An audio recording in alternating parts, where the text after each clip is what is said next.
Bank company act 1991 কে আমরা ব্যাপকভাবে সংশোধন করছি। আমরা 12 বছর করে 24 বছরের ওইসব রাখছি না, আমরা এটাকে 6 বছরে নামিয়ে আনছি অ্যাট এ টাইম।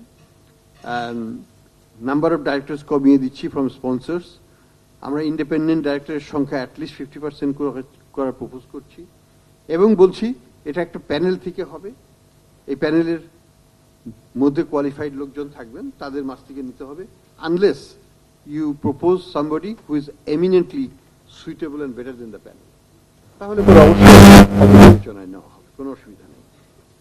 আমরা বাংলাদেশ মানি লন্ডারিং অ্যাক্ট যেটা আছে সেটাকে আমরা ফান্ডামেন্টালি চেঞ্জ করতে যাচ্ছি, এবং এটার সাথে আমরা অ্যাসেট রিকভারি এই জিনিসটাকেও নিয়ে আসতেছি এই অ্যামেন্ডেড অর্ডিন্যান্সের মাধ্যমে।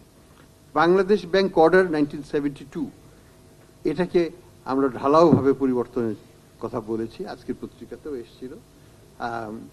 এখানে অনেকগুলো জিনিস আছে। আমরা মনে করি যত রিফর্মিং করে যাই না কেন, যদি বাংলাদেশ ব্যাংকে তার স্বাধীনতা না থাকে এবং বাংলাদেশ ব্যাংকের যদি লিডারশিপে দুর্বলতা থাকে, দুটোই ইম্পর্টেন্ট।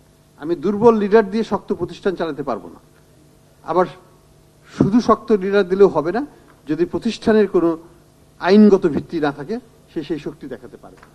কাজে দুটো জায়গাতেই আমাকে কাজ করতে হবে, এবং এই দুটো জায়গাতে আমরা ফোকাসটা করেছি।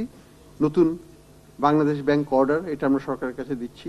এখানে অবশ্যই কিছু বাধা আসবে, ফ্রম উইদিন দ্য ব্যুরোক্রেসি আসবে। এটা আমরা আশা করব যে এই সরকার এবং পরবর্তী সরকার, ইলেক্টেড গভর্নমেন্ট, তারা যেন এই ইস্যুটাকে সামনে রাখেন যে আর্থিক খাত রাজনীতির ঊর্ধ্বেই থাকা উচিত, এবং এটাকে এমন একটাভাবে গড়ে তুলতে হবে যেটা এখানে রাজনৈতিক ইন্টারভেনশন বা অন্য কোনো ব্যুরোক্রেটিক ইন্টারভেনশন যেন না হয়, এবং আগের যে দুর্বৃত্তায়ন যেটা হয়েছে সেটা কোনোভাবেই যেন আগামীতে কোনোদিনও যেন না হতে পারে।